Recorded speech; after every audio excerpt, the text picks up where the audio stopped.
Singh is an independent researcher in the field of Sikh studies, philosophy, and literature. He has authored 2 books, Celestial Grace, which was published in 2010, and Akal Takht Revisiting Miri in Political Imagination, published in 2018. Amandeep has authored the introduction to the republished version of Spirit of Oriental Poetry. Whenever a classical text is reintroduced in the modern world, it gets re-established within the contemporary thinking paradigms of those times. And it's the onus of the person reintroducing the book to actually perceive these paradigms closely and discerningly author the introducing words. Amandeep's forthcoming book, his 3rd book, Essays on Akal Takht, Tradition, History, and Conceptual Appraisals, is a collection of several essays composed on Akal Takht Sahib within the last century. Akal Takht Sahib is the epitome of Naam Shabad-based civilization in this world. This book is part of Nath Burgas's ongoing journey to help establish a systematic domain of ongoing study and research around the Beyond Time institution of Akal Takht Sahib. Amandeep is presently working on his 4th book, which is the 3rd book on Akal Takht Sahib, and through the means of this book seeks to proliferate the institution's roles standing in academia and intellectual circles. He'll be sharing his perspectives from the introduction with us in his talk today, and I invite Amandeep to the stage now to give us his talk. Amandeep.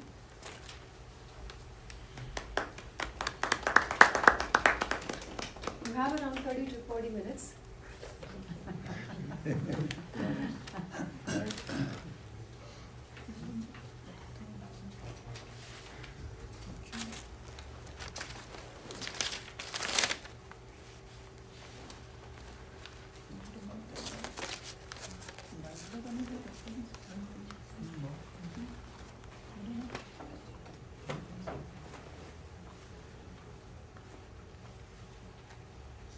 Waheguru ji ਕਾ ਖਾਲਸਾ ਵਾਹਿਗੁਰੂ ਜੀ ਕੀ ਫਤਿਹ.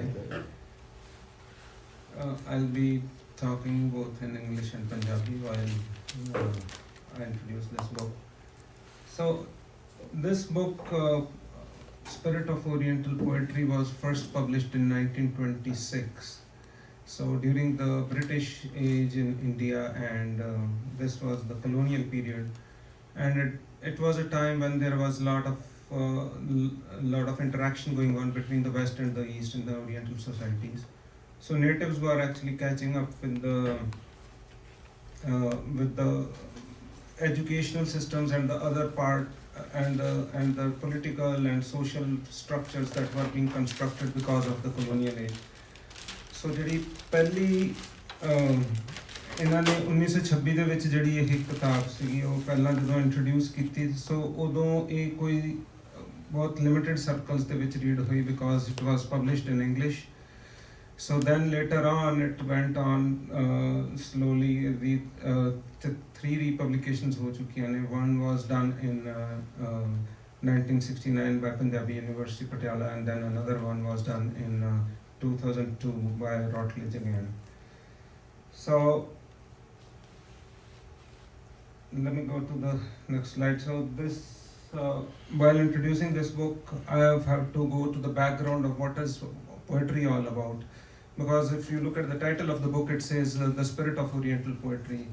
So we got to know what are the various genres of poetry. So I have tried to classify poetry into 2 genres. One is the common poetry or the popular poetry, and the other one is the epistemological poetry, which is basically ਜਿਹਨੂੰ ਪੰਜਾਬੀ ਸਮਝੇ ਤੋਂ ਗਿਆਨ ਮੀਮਾਂਸਾ ਦੇ ਨਾਲ ਜੁੜੀ ਹੋਈ poetry ਜਿਹੜੀ ਹੋਏਗੀ ਉਹ ਸੈਕੰਡ ਟਾਈਪ ਨਹੀਂ ਹੈ. ਤੇ ਪਹਿਲੀ ਹੈਗੀ ਆ mainly common poetry which is usually the classical poetry.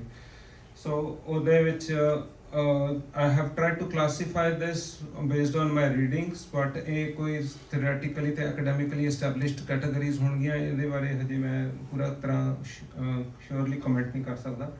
But anyway, I have tried to put together so that we can all understand what are the different genres of poetry. The first is the romantic poetry, ਜਿਹੜੀ ਕਿ ਅਕਸਰ ਚੱਲਦੀ ਹੈ ਅਸੀਂ ਆਮ ਸੁਣਨ ਦੇ ਵਿੱਚ romantic poetry ਆਉਂਦੀ ਹੈ, ਉਹਦੇ ਵਿੱਚ ਕਿੱਸਾ ਪੋਇਟਰੀ ਜਿਹੜੀ ਕਿ ਬਹੁਤ ਜ਼ਿਆਦਾ ਪੰਜਾਬ ਦੇ ਵਿੱਚ ਕਾਮਨ ਹੈ। ਕਿੱਸਾ ਵਿਚ ਵਾਸ ਬੇਸਿਕਲੀ ਹੀਰ ਰਾਂਝਾ ਬਾਦਸ਼ਾਹ ਦਾ ਲਿਖਿਆ ਹੋਇਆ, ਦਮੋਦਰ ਦਾ ਲਿਖਿਆ ਹੋਇਆ। ਸੋ ਦਿਸ ਵਾਰ ਦਾ ਓਰੀਜਨਲ ਕਿੱਸਾ ਪੋਇਟਰੀ ਜਿਹੜੀ ਰੋਮਾਂਟਿਕ ਪੋਇਟਰੀ ਦੇ ਵਿੱਚ ਇੱਕ ਜਨਰਾ ਬਣ ਕੇ ਡਿਵੈਲਪ ਹੋਇਆ ਸੀ। The second was the ghazal tradition and the romantic ਸ਼ਾਇਰੀ ਜਿਹੜੀ ਕਿ ਇਹ ਚੱਲੀ ਸੀਗੀ। ਇਹਦੇ ਵਿੱਚ ਗਾਲਿਬ ਵਗੈਰਾ ਹੋਰ ਜਿਹੜੇ ਰਾਈਟਰਸ ਨੇ ਉਹਨਾਂ ਦਾ ਨਾਮ ਆ ਸਕਦਾ ਹੈ ਜਿਨ੍ਹਾਂ ਨੇ ਪੋਇਟਰੀ ਨੂੰ ਇੰਟਰੋਡਿਊਸ ਕਰਵਾਇਆ। ਤੇ ਤੀਸਰਾ ਹੈ ਇਹਨਾਂ ਦੀ ਇਸ ਪੋਇਟਰੀ ਦੀ ਇੱਕ ਖਾਸ ਐਬਿਲਿਟੀ ਹੁੰਦੀ ਹੈ ਕਿ ਇਹ ਹਾਰਟ ਸੈਂਟਰਿਕ ਤੇ ਪਰਸਨਲਾਈਜ਼ਡ ਪੋਇਟਰੀ ਹੁੰਦੀ ਹੈ। ਸੋ ਇਹਦੇ ਵਿੱਚ ਜਿਹੜਾ ਕਿ ਖਾਸ ਕਰਕੇ ਸਿਨੇਮਾ ਆ ਜਾਂ ਫਿਲਮ ਮੇਕਿੰਗ ਆ ਉਹਨਾਂ ਦਾ ਵੀ ਇੱਕ ਰੋਲ ਰਹਿੰਦਾ ਹੈ, ਕਿਉਂਕਿ ਇਹ ਰੋਮਾਂਟਿਕ ਪੋਇਟਰੀ ਨੂੰ ਉਹ ਕਾਫੀ ਹੱਦ ਤੱਕ ਪਬਲਿਸਾਈਜ਼ ਕਰਦੇ ਆ ਤੇ ਕਾਫੀ ਦੂਰ ਤੱਕ ਲੈ ਜਾਂਦੇ ਆ।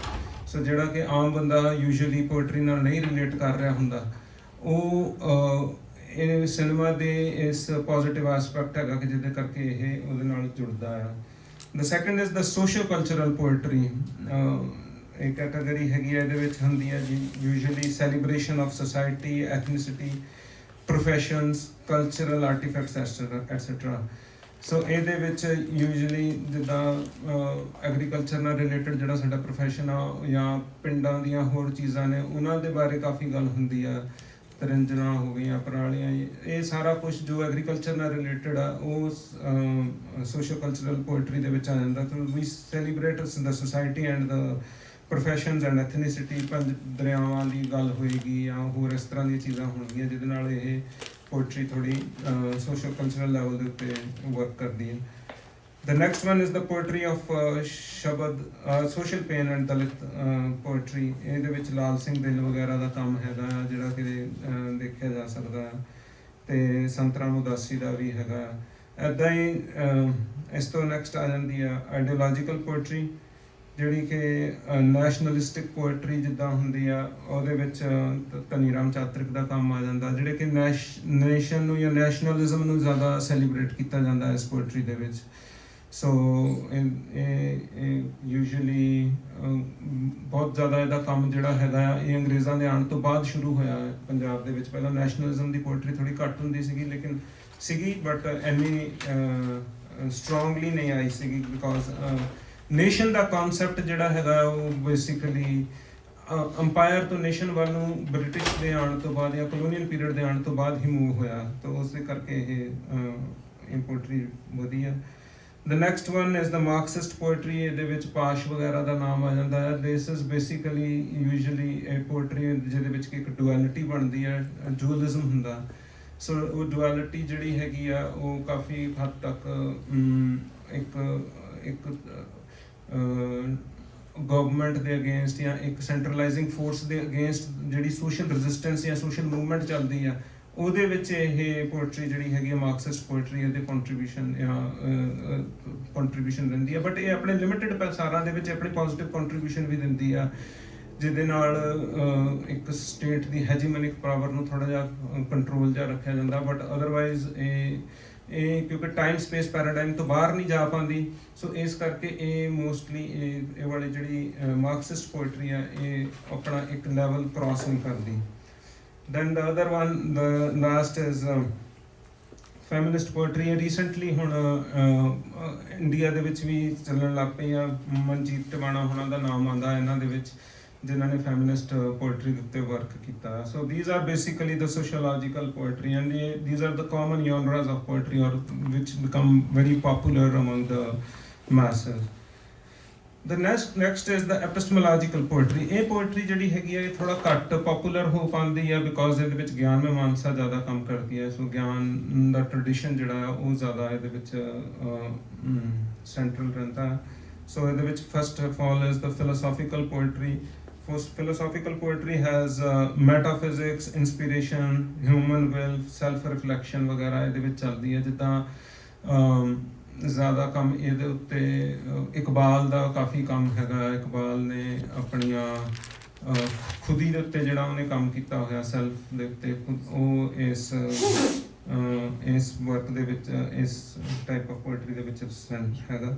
Then philosophical poetry ਦਾ ਇੱਕ another part is the history and the self, ਇਹਦੇ ਵਿੱਚ tragedy, trauma ਜਾਂ historical glory ਵਗੈਰਾ ਵੀ ਚੱਲਦੀ ਆ। ਇਹਨੂੰ ਹਰਭਜਨ ਸਿੰਘ ਹੁਣਾਂ ਨੇ ਜਿੱਦਾਂ 84 ਦੇ ਉੱਤੇ ਲਿਖਿਆ ਜਾਂ ਹੋਰ ਇਹਦੇ ਵਿੱਚ ਟਰਾਮਾ ਤੇ ਹਿਸਟਰੀ ਜਿਹੜੀ ਹੈਗੀ ਆ ਉਹਦੇ ਬਾਰੇ ਜ਼ਿਆਦਾ ਇਸ ਪੋਇਟਰੀ ਦੇ ਉੱਤੇ ਜ਼ਿਆਦਾ ਕੰਮ ਕੀਤਾ ਜਾਂਦਾ। The next one is the mystical poetry।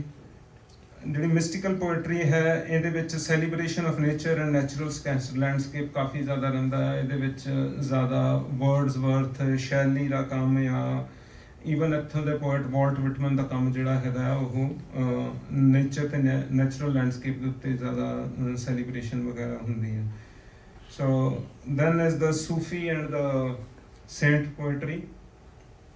ਇਹਦੇ ਵਿੱਚ ਬੁੱਲੇ ਸ਼ਾਹ ਹੁਸੈਨ, ਇਸ ਤਰ੍ਹਾਂ ਜਿਹੜੇ ਸੂਫੀ ਸੇਂਟਸ ਨੇ ਉਹਨਾਂ ਦਾ ਵੀ ਮਿਸਟੀਕਲ ਐਂਗਲ ਰਹਿੰਦਾ। ਮਿਸਟਿਸਿਜ਼ਮ ਦੇ ਵਿੱਚ ਇੱਕ ਸਪਿਰਿਚੁਅਲ ਐਂਗਲ ਜ਼ਰੂਰ ਰਹਿੰਦਾ ਹੈ ਕਿ ਸਪਿਰਿਚੁਅਲਿਟੀ ਦੇ ਨਾਲ ਕਨੈਕਟਡ ਰਹਿੰਦੀ ਹੈ, ਪਰ ਉਹਦੇ ਵਿੱਚ ਇੱਕ ਬਰੀਕ ਜਿਹੀ ਇੱਕ ਡੂਅਲਿਜ਼ਮ ਹੁੰਦੀ ਹੈ, ਬੜੀ ਬਰੀਕ ਜਿਹੀ ਲਾਈਨ ਰਹਿੰਦੀ ਹੈ ਕਿ ਇੱਕ ਸੈਲਫ ਤੇ ਇੱਕ ਹਾਇਰ ਗੋਡ ਦੇ ਵਿੱਚ ਇੱਕ ਯੂਨੀਅਨ ਨਹੀਂ ਹੁੰਦੀ, ਉਹਦੇ ਵਿੱਚ ਇੱਕ ਪੁਕਾਰ ਹੁੰਦੀ ਹੈ ਕਿ ਹਾਇਰ ਜਾਂ ਕੁਐਸਟ ਹੁੰਦੀ ਹੈ ਕਿ ਇੱਕ ਹਾਇਰ ਸੈਲਫ ਨੂੰ ਐਕਸਪਲੋਰ ਕੀਤਾ ਜਾਏ।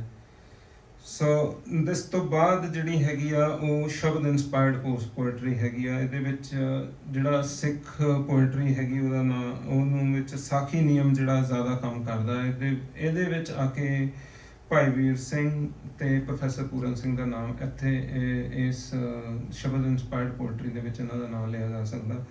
ਸੋ ਇਹਨਾਂ ਦੇ ਖਾਸ ਕਰਕੇ ਵਰਕਸ ਹੈਗੇ ਨੇ, ਜਿਹੜਾ ਭਾਈ ਪ੍ਰੋਫੈਸਰ ਪੂਰਨ ਸਿੰਘ ਦੇ ਖੁੱਲੇ ਘੁੰਡ ਕਿਤਾਬ ਆ ਐਂਡ ਉਹਦੇ ਵਿੱਚ ਇਹ ਫਿਲੋਸੋਫੀਕਲ ਐਂਗਲਸ ਦਿੰਦੇ ਆ, ਈਗੋ ਐਂਡ ਕੌਨਸ਼ੀਅਸਨੈਸ ਵਗੈਰਾ ਦੀ ਗੱਲ ਹੁੰਦੀ ਆ। ਸੋ ਦਿਸ ਇਜ਼ ਅਨਦਰ ਸਾਖੀ ਨਿਯਮ ਇਹਨਾਂ ਦੇ ਵਿੱਚ ਕਨਸਟੈਂਟਲੀ ਵਰਕ ਕਰਦਾ ਤੇ ਆਪਣੀ ਸਪਿਰਿਟ ਆਫ ਓਰੀਐਂਟਲ ਪੋਇਟਰੀ ਦੇ ਵਿੱਚ ਵੀ ਇਹ ਬੁੱਕ ਸਾਖੀ ਨਿਯਮ ਤੁਹਾਨੂੰ ਬਾਰ-ਬਾਰ ਰਿਪੀਟ ਹੁੰਦਾ ਨਜ਼ਰ ਆਏਗਾ। ਸੋ ਨੈਕਸਟ ਇਜ਼ ਇੱਕ ਸੁਹਾਗ ਨਿਯਮ ਦੀ ਪੋਇਟਰੀ ਆ ਜਿਹਦੇ ਵਿੱਚ elevates the sensual materiality into the inner unity of body and soul। ਸੋ ਜਿਹੜੀ ਆਪਣੇ ਸੈਂਸਸ ਦੇ ਰਾਹੀਂ ਅਸੀਂ ਰਿਐਲਿਟੀ ਨੂੰ ਐਕਸਪੀਰੀਅੰਸ ਕਰਦੇ ਹਾਂ ਉਹਨੂੰ ਅਸੀਂ body and sole the unity ਦੇ ਵਿੱਚ ਲੈ ਜਾਂਦੀ ਹੈ ਜਿਹੜੀ ਸੁਹਾਗ ਨਿਯਮ ਦੀ ਪੋਇਟਰੀ ਆ। ਸੋ ਇਹਨਾਂ ਦੇ ਵਿੱਚ ਅੰਮ੍ਰਿਤ ਵੇਲਾ ਇੱਕ ਕਿਤਾਬ ਆਈ ਸੀਗੀ 2011 ਦੇ ਵਿੱਚ, ਉਹ ਬੁੱਕ ਪੜ੍ਹੀ ਜਾ ਸਕਦੀ ਆ, ਪਰਮਵੀਰ ਸਿੰਘ ਦੀ ਲਿਖੀ ਹੋਈ ਆ। ਸੋ ਇਸ ਤੋਂ ਨੈਕਸਟ ਹੈਗੀ ਆ ਜਿਹੜੀ ਮਰਿਆਦਾ ਮੇਰੀ ਪੋਇਟਰੀ। ਇਹ ਬੇਸਿਕਲੀ ਸੁਹਾਗ ਨਿਯਮ ਦੇ ਨਾਲ ਹੀ ਕਨੈਕਟਡ ਰਹਿੰਦੀ ਹੈ। ਸੋ ਮਰਿਆਦਾ ਮੇਰੀ ਪੋਇਟਰੀ ਜਿਹੜੀ it liberates the mind from self camouflaging, right. So ਬੰਦਾ ਆਪਣੇ ਆਪ ਨੂੰ ਕੈਮੋਫਲਾਜਡ ਕਰਕੇ ਰੱਖਦਾ ਹੈ, ਸੁਸਾਇਟੀ ਦੇ ਵਿੱਚ ਵਿਚਰਦਾ ਹੈ ਤੇ ਉਹਦੀਆਂ ਆਪਣੀਆਂ ਸੈਲਫ ਰਿਫਲੈਕਸ਼ਨ ਉਹਨੂੰ ਡਿਗ ਡਾਊਨ ਨਹੀਂ ਕਰਦਾ। So realizing the unmasked self in the presence of the Guru is the main element of this poetry. So beyond this, let me now go back to understand what are the different elements of poetry which are usually very important in different laying out the different shades of the poetry. The first part of the poetry, it always contains a rhyming of language. Mostly it contains a rhyming of language, but khulli poetry ਦੇ ਵਿੱਚ rhyming language ਦੀ ਨਹੀਂ ਵੀ ਹੁੰਦੀ ਤਾਂ ਵੀ ਉਹ ਚੱਲਦੀ ਹੈ। But ਇੱਕ important element ਆ ਪੋਇਟਰੀ ਦਾ ਕਿ ਉਹਦੇ ਵਿੱਚ ਲੈਂਗੁਏਜ ਦੀ ਰਾਈਮਿੰਗ ਚੱਲਦੀ ਹੈ। ਇਨੀਸ਼ੀਅਲ ਲੈਵਲ ਦੇ ਉੱਤੇ ਜ਼ਿਆਦਾ ਰਾਈਮਿੰਗ ਕਰਦੇ ਆ, ਬਟ ਜਦੋਂ ਫਿਲੋਸੋਫੀਕਲ ਪੋਇਟਰੀ ਹੁੰਦੀ ਉਹਦੀ ਰਾਈਮਿੰਗ ਘਟਦੀ ਹੈ। ਪਾਪੂਲਰ ਹੋਣ ਦੇ ਲਈ ਪਾਪੂਲਰ ਕਲਚਰ ਦੇ ਵਿੱਚ ਜ਼ਿਆਦਾ ਰਾਈਮਿੰਗ ਦੇ ਉੱਤੇ ਜਾਂ ਕਾਮਨ ਪੋਇਟਰੀ ਨੂੰ ਜ਼ਿਆਦਾ ਰਾਈਮਿੰਗ ਦੀ ਲੋੜ ਰਹਿੰਦੀ ਹੈ। Then there is a thought involved in it. So ਇੱਕ ਜਿੱਦਾਂ ਕਾਂਟ ਦੀ ਕੋਟ ਆ, that is beautiful which pleases universally without concept. So whatever pleases universally without concept is thought-provoking poetry. So basically, then there is also a sense of wonder in poetry. ਇੱਕ surprise ਜਾਂ basically wonder ਦਾ element ਹਮੇਸ਼ਾ poetry ਦੇ ਵਿੱਚ ਜਿਹੜਾ element ਉਹ ਰਹਿੰਦਾ ਹੈ। ਸੋ nature ਦੇ ਵਿੱਚ ਵੰਡਰ ਦੇਖਣੀ ਜਾਂ ਹੋਰ ਐਸਪੈਕਟਸ ਦੇ ਵਿੱਚ ਜਾਂ ਸਿੰਬੋਲਿਕ ਵੰਡਰ ਦੇਖਣੀ, ਇਹ ਇੱਕ ਕਾਮਨ ਜਨਰਾ ਆਫ ਪੋਇਟਰੀ ਮੰਨਿਆ ਜਾਂਦਾ। Then beyond that we also have symbol of poetry ਦੇ ਵਿੱਚ symbol ਦਾ ਹੋਣਾ ਬਹੁਤ ਜ਼ਰੂਰੀ ਹੈ। if we have a symbol, ਉਹ ਜਿਹੜੀ symbolic poetry ਹੋਊਗੀ ਉਹ mostly metaphysical level ਤੇ ਜ਼ਿਆਦਾ operate ਕਰਦੀ ਹੈ, abstraction 'ਚ ਜ਼ਿਆਦਾ ਲੈ ਜਾਂਦੀ ਹੈ, reality ਨਾਲੋਂ abstract ਵਰਲਡ ਦੇ ਨਾਲ ਜ਼ਿਆਦਾ ਕਨੈਕਟ ਕਰਦੀ ਹੈ। ਤਾਂ ਉਹਦੇ ਵਿੱਚ ਜ਼ਿਆਦਾ ਸਟਰੋਂਗ ਇਮੋਸ਼ਨ ਤੇ ਜ਼ਿਆਦਾ ਸਟਰੋਂਗ ਮਾਈਂਡ ਦੀ ਇਨਵੋਲਵਮੈਂਟ ਹੁੰਦੀ ਹੈ ਸਿੰਬੋਲਿਕ ਪੋਇਟਰੀ ਦੇ ਨਾਲ। Then there is an image transparency with the subject. The image is always transparent with the reader or the subject, whoever is experiencing the poetry. ਉਹਦੇ ਨਾਲ image ਦੀ transparency ਰਹਿੰਦੀ ਹੈ ਇਸ poetry ਦੇ ਵਿੱਚ। Then there is a creative unity of self with the image. So image ਨਾਲ ਜਿੱਦਾਂ ਇੱਕ ਪ੍ਰੋਫੈਸਰ ਪੂਰਨ ਸਿੰਘ ਦੀ ਕੋਟ ਆ, ਉਹ ਕਹਿੰਦੇ ਆ ਕਿ sangat comes to the guru as the bees come to there ਹਾਈਵਸ। ਸੋ ਇਹਦੇ ਵਿੱਚ ਦੇਖੋ ਬੀਜ਼ ਨੂੰ ਹਾਈਵਸ ਦੇ ਨਾਲ ਕਨੈਕਟ ਕਰਨ ਦੇ ਲਈ ਇੱਕ ਇਮੇਜ ਸਿਰਜਿਆ ਉਹਨਾਂ ਨੇ, ਤੇ ਉਸ ਇਮੇਜ ਦੇ ਨਾਲ ਉਹਨਾਂ ਨੇ ਸੈਲਫ ਦੇ ਸੰਗਤ ਦਾ ਜਾਂ ਆਪਣਾ ਕਨੈਕਸ਼ਨ ਜਿਹੜਾ ਸੰਗਤ ਰਾਹੀਂ ਇੱਕ ਪੋਇਟਿਕ ਬਣਾਉਂਦਿਆਂ ਹੋਇਆ ਇੱਕ ਹਾਇਰ ਐਕਸਪੀਰੀਅੰਸ ਦੇ ਵਿੱਚ ਟ੍ਰਾਂਸੈਂਡ ਕਰਾਇਆ ਸਾਡਾ। Then there is a sense of vision in all genres of poetry, so there is always something which is futuristic. We always see something there is a sense of vision या future कह लो या time तो भी बाहर beyond ਹੁੰਦਾ ਹੈ, ਜਿਹੜਾ ਕਿ ਇੱਕ sense ਜਿਹੜਾ consistently time space ਤੋਂ ਵੀ ਕਈ ਵਾਰੀ ਉਹ sense ਸਾਨੂੰ vision ਹੁੰਦਾ, ਜਿਹੜਾ ਕਿ ਜਿੰਨੀ ਸਟਰੋਂਗ ਪੋਇਟਰੀ ਹੁੰਦੀ ਹੈ ਉਹਦੇ ਵਿੱਚ ਸੈਂਸ ਆਫ ਵਿਜ਼ਨ ਜਿਹੜਾ ਉਨਾ ਹੀ ਸਟਰੋਂਗ, ਉਨਾ ਹੀ ਕਲੀਅਰ ਰਿਫਲੈਕਟ ਹੋਏਗਾ। So and then there is an aesthetic expression. So aesthetic expression ਬਹੁਤ ਇੰਪੋਰਟੈਂਟ ਹੁੰਦਾ ਹੈ ਪੋਇਟਰੀ ਦੇ ਲਈ। ਜੇ ਐਸਥੈਟਿਕਸ ਦਾ ਐਕਸਪ੍ਰੈਸ਼ਨ ਪ੍ਰੋਪਰ ਨਾ ਹੋਵੇ ਤਾਂ ਪੋਇਟਰੀ ਕਈ ਵਾਰੀ ਇੰਨਾ ਰਿਲੇਟ ਨਹੀਂ ਕਰਦੀ ਕਿਸੇ ਦੇ ਨਾਲ। So there is a dual expression ਜਿਹੜਾ ਯੂਜੂਅਲੀ ਚੱਲਦਾ ਆ। ਸੋ ਇੱਕ ਐਸਥੈਟਿਕ ਐਕਸਪ੍ਰੈਸ਼ਨ ਦੀ ਇੱਕ ਕੁਆਲਿਟੀ ਹੁੰਦੀ ਹੈ ਕਿ ਉਹਦੇ ਵਿੱਚ ਉਹਦੀ ਡੂਅਲ ਨੇਚਰ ਹੁੰਦੀ ਹੈ। ਸੋ ਇੱਕ ਹੈਗੀ ਹੈ ਕਿ ਉਹਦੀ ਕ੍ਰੀਏਟਿਵ ਪਾਵਰ ਹੁੰਦੀ ਹੈ ਜਿਹੜੀ ਕਿ ਐਸਥੈਟਿਕ ਐਕਸਪ੍ਰੈਸ਼ਨ ਦੀ, because of the creative power to provide the freedom from the conceptual bondages. So ਉਹ ਕਨਸੈਪਟਸ ਤੋਂ ਬਾਹਰ ਲੈ ਜਾਂਦੀ ਹੈ ਸਾਨੂੰ ਇਹਦੀ ਕ੍ਰੀਏਟਿਵ ਪਾਵਰ। ਬਟ ਇਹ ਆਪਣੇ ਆਪ ਦੇ ਵਿੱਚ aesthetics power to create its own law ਵੀ ਹੁੰਦਾ। ਇਹ ਆਪਣੇ ਆਪ ਨੂੰ ਵਿੱਚ ਐਸਥੈਟਿਕਸ ਕਿਸੇ ਨਾ ਕਿਸੇ ਤਰ੍ਹਾਂ ਕੰਟਰੋਲ ਵੀ ਕਰਦੇ ਆ ਬੰਦੇ ਦੀ ਥਾਟ ਨੂੰ, ਬੰਦੇ ਦੀ ਉੱਠਣਾ ਬਹਿਣਾ ਖਾਣਾ ਪੀਣਾ ਸਾਰਾ ਕੁਝ ਕਈ ਵਾਰੀ ਲੈਂਗੁਏਜ ਦੀਆਂ ਉਸ ਚੀਜ਼ਾਂ ਦੇ ਨਾਲ ਕੰਟਰੋਲ ਹੋ ਜਾਂਦਾ ਜਾਂ ਲਿਟਰੇਚਰ ਦੀ ਉਸ ਲਾਈਫ ਦੇ ਨਾਲ ਕੰਟਰੋਲ ਹੋ ਜਾਂਦਾ ਜਿਹਦੇ ਵਿੱਚ ਪਾਵਰ ਦਾ ਐਕਸ਼ਨ ਹੋਵੇ।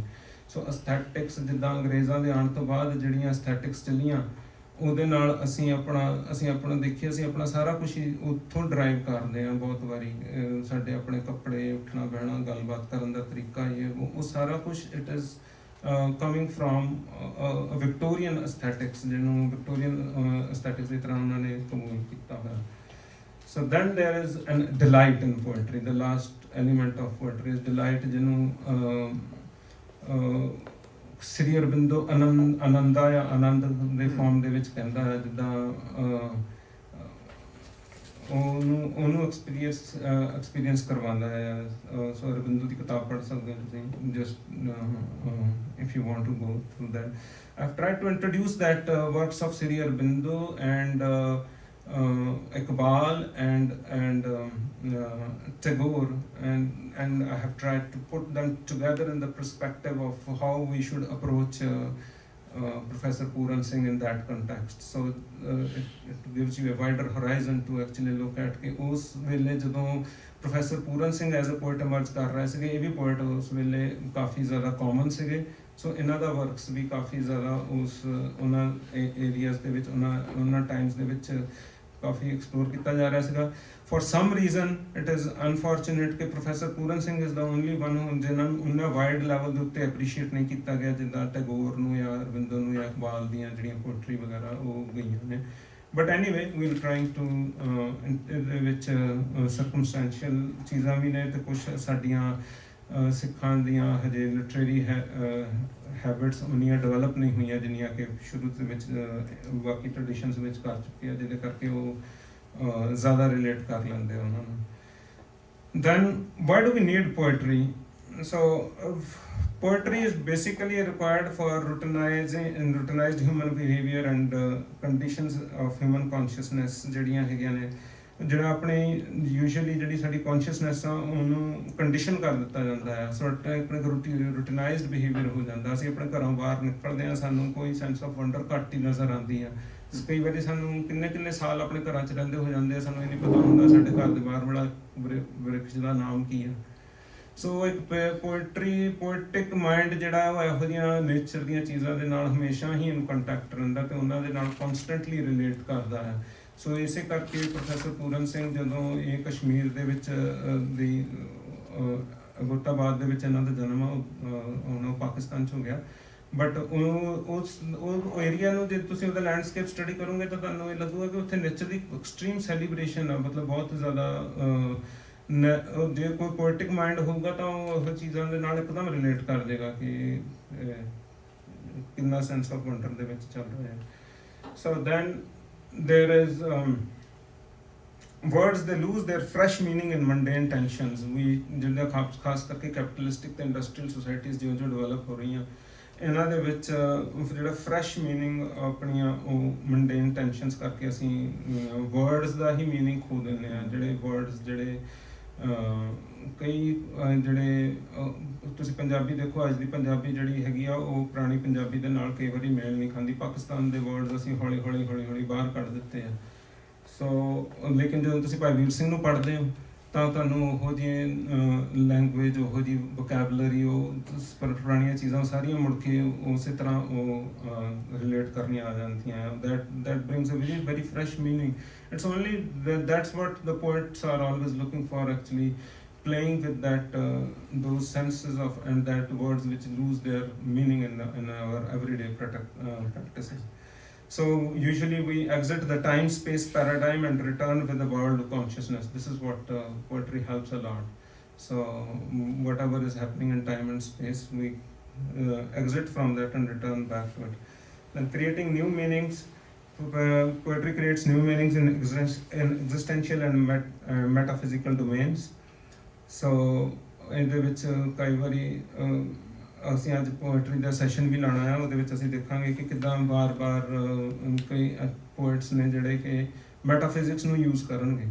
ਸੋ ਉਹਦੇ ਨਾਲ ਐਗਜ਼ਿਸਟੈਂਸ਼ੀਅਲ ਜਿਹੜੀਆਂ ਬੰਦੇ ਦੀਆਂ ਕੰਸਰਨਸ ਆ ਉਹ ਛੋਟੀਆਂ ਲੱਗਣ ਲੱਗ ਪੈਂਦੀਆਂ ਆ, ਉਹਨਾਂ ਹਾਇਰ ਕੰਸਰਨਸ ਜਿਹੜੇ ਆ ਬੰਦੇ ਦੇ ਉਹ ਜਗਣੇ ਸ਼ੁਰੂ ਹੋ ਜਾਣਗੇ।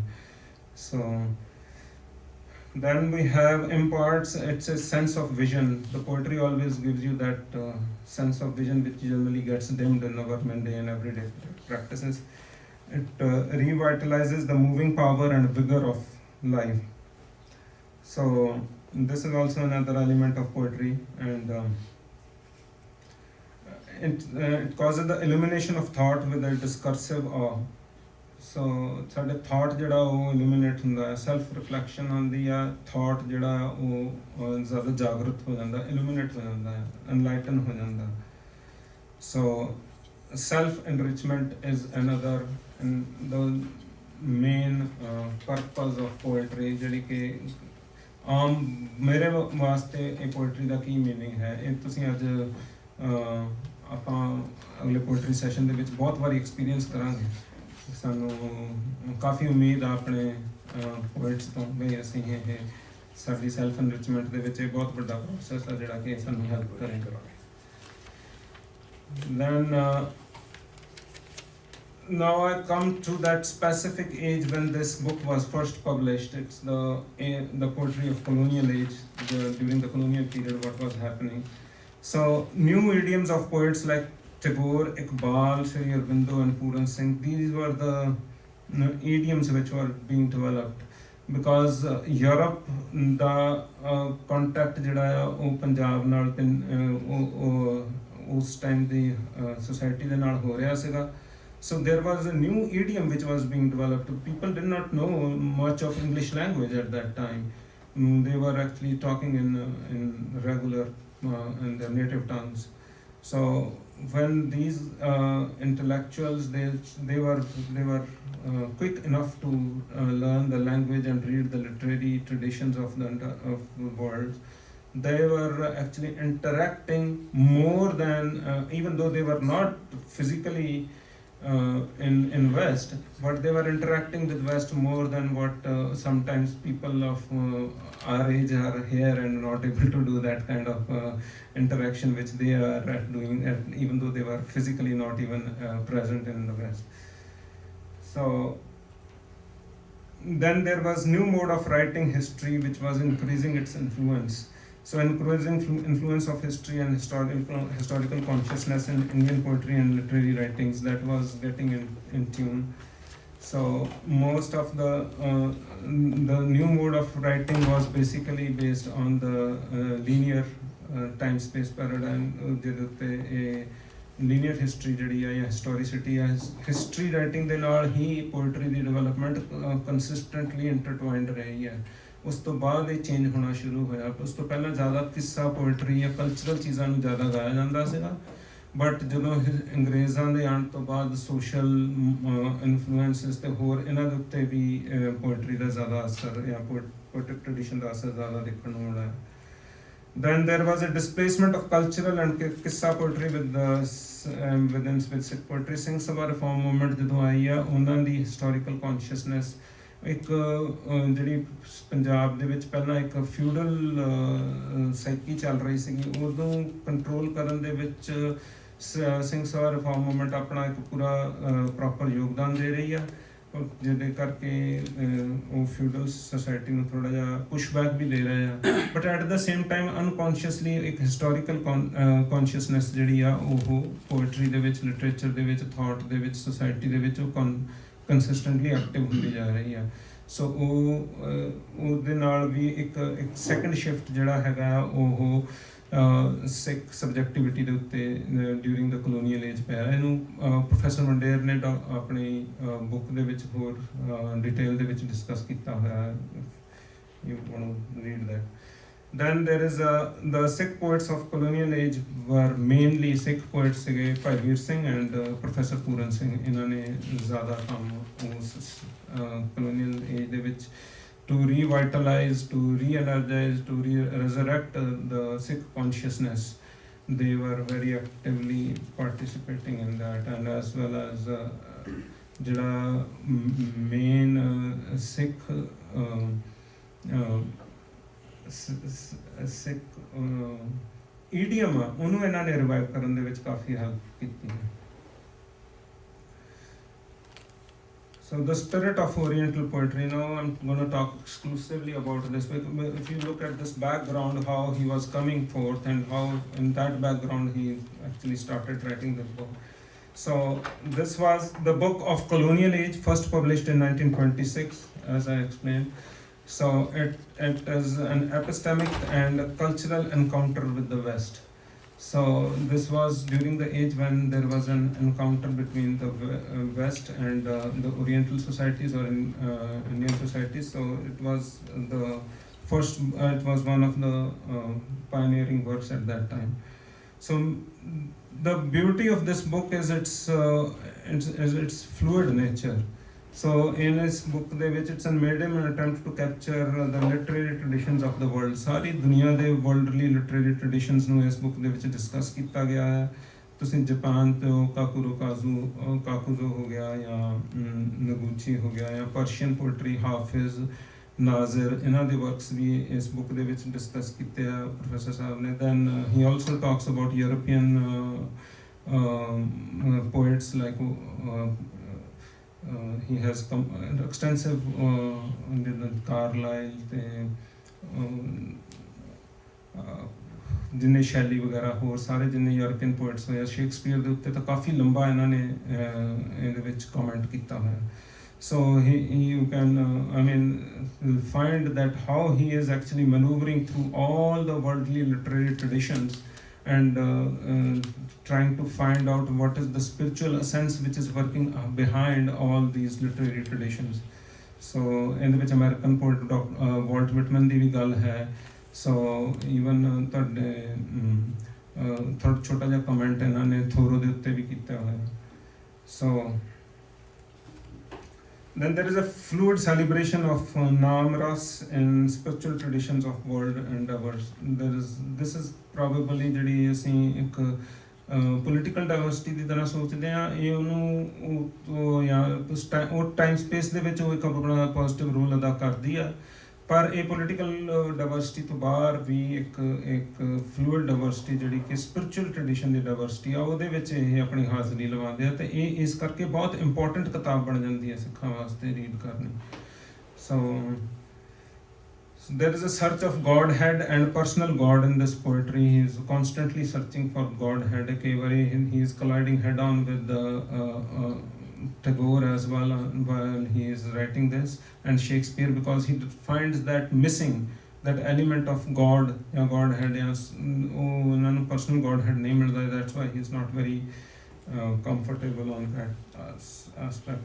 Then there is a celebration of the cultural folk. ਸੋ ਇਹਦੇ ਵਿੱਚ ਤੁਸੀਂ ਮਤਲਬ ਇੱਦਾਂ ਫੋਕ ਨੂੰ ਵੀ ਪੋਇਟਰੀ ਦੇ ਵਿੱਚ ਜਾਂ ਸਪਿਰਚੁਅਲ ਪੋਇਟਰੀ ਦੇ ਵਿੱਚ ਟ੍ਰਾਂਸੈਂਡ ਕਰਾਉਣ ਦੇ ਲਈ ਇਹਨਾਂ ਦੇ ਕਾਫੀ ਵੱਡਾ ਯੋਗਦਾਨ ਹੈ। So there is one thing that we need to actually separate here. One is that ਇਹ ਫੋਕ ਦਾ ਉਹ ਐਲੀਮੈਂਟ ਲੈਂਦੇ ਆ ਜਿਹੜਾ ਐਲੀਮੈਂਟ ਸਪਿਰਚੁਅਲ ਇਨ ਨੇਚਰ ਆ, ਨਹੀਂ ਤਾਂ ਅਦਰਵਾਈਜ਼ ਇੱਕ ਟਰਾਈਬਲ ਫੋਕ ਵੀ ਆ ਜਿਹੜਾ ਕਿ ਪੰਜਾਬ ਦੇ ਵਿੱਚ ਚੱਲਦਾ, ਜਿਹਦੇ ਵਿੱਚ ਕਿ ਅਸੀਂ ਅੱਜ ਕੱਲ੍ਹ ਦੇ ਗਾਣੇ ਵਗੈਰਾ ਇਹ ਦੇਖ ਰਹੇ ਹਾਂ, ਜਿਸ 'ਚ ਵਾਇਲੈਂਸ ਹੈ, ਵੂਮਨ ਦੀ ਹੋਰ ਤਰ੍ਹਾਂ ਦੀ ਪਾਰਟੀਸਪੇਸ਼ਨ ਹੈ, ਮਟੀਰੀਅਲ ਦਾ ਇੱਕ ਮਤਲਬ ਖੇਡ ਹੈ।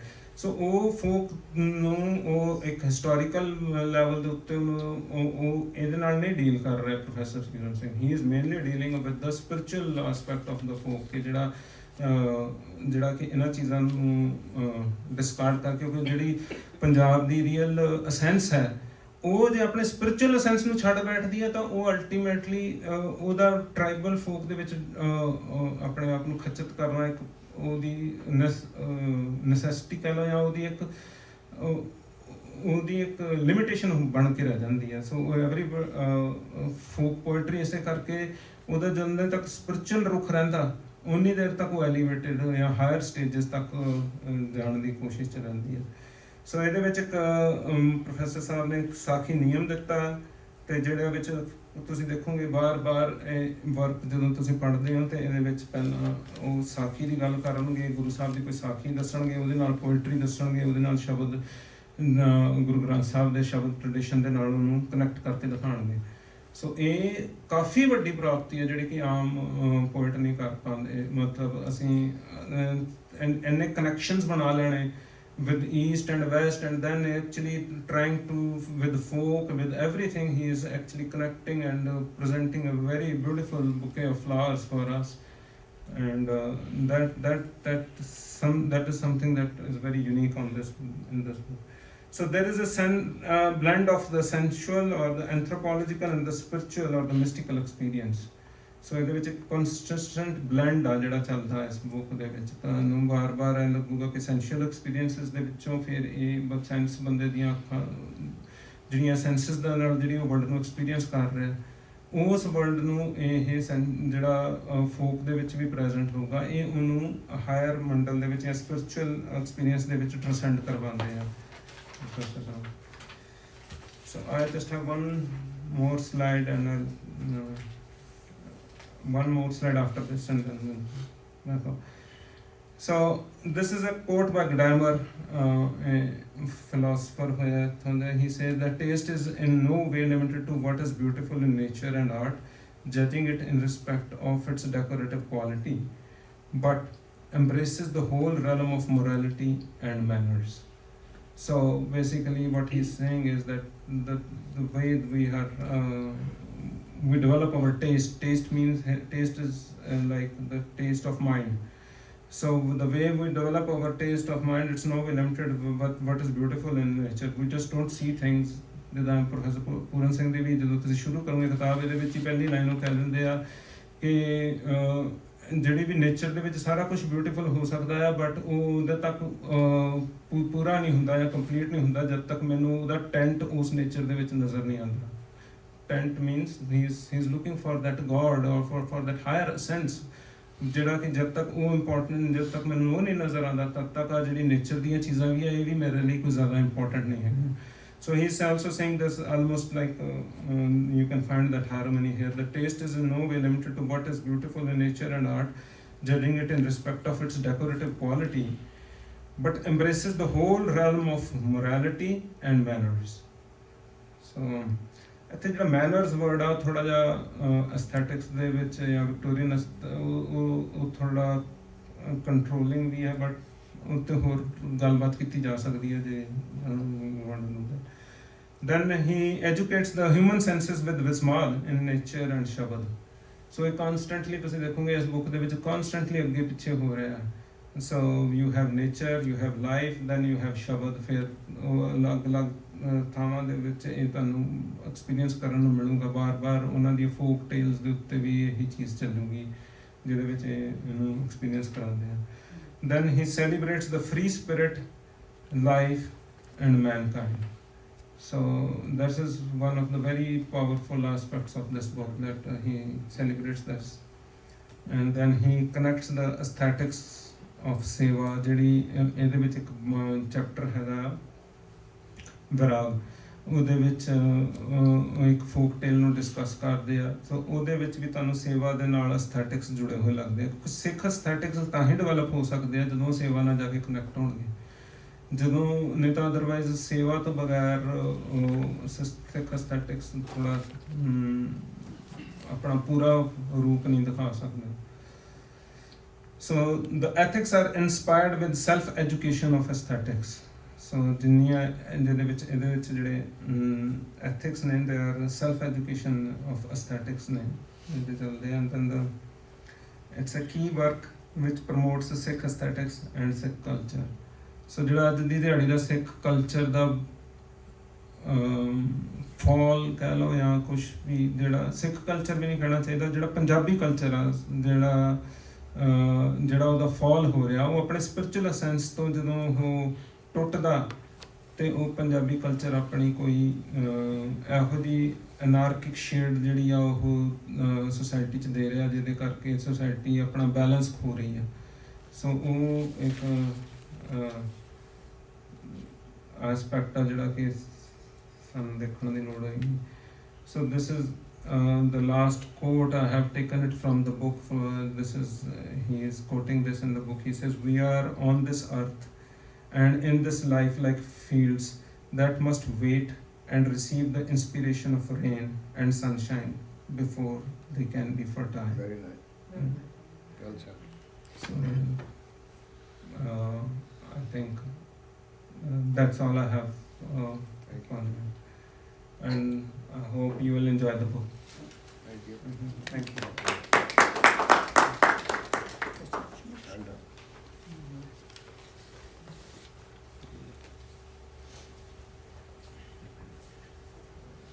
Thank you, Amandeep.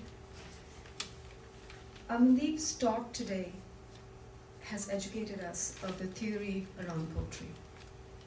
We may be on several occasions writing the poetry, but we may not be actively appreciating the theory behind it. So, Amandeep, thank you for anchoring us in the theory.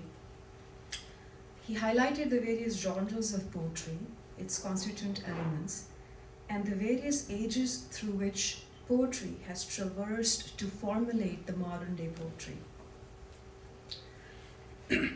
He has helped us to develop a sense to overtly discern the physical and metaphysical drivers and influences that enable the construction of poetry. We're able to appreciate especially that in spite of this book being introduced by Professor Puran Singh in the colonial age, that the pristine folk culture, Sakhi name, and his metaphysics anchored in Guru's love actually drove his mystical and creative flight that led to the formulation and the writing of this book. I look forward to the republished version of The Spirit of Oriental Poetry being received by eager hands and keen and open minds. With that, I now invite the members of this audience to ask any questions that they may have of Amandeep or any comments that he may have made in this session. The Q&A session is now open.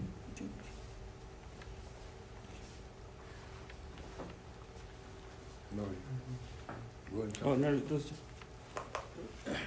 How the poetry differentiates between the believers in God or non-believers in God, number one.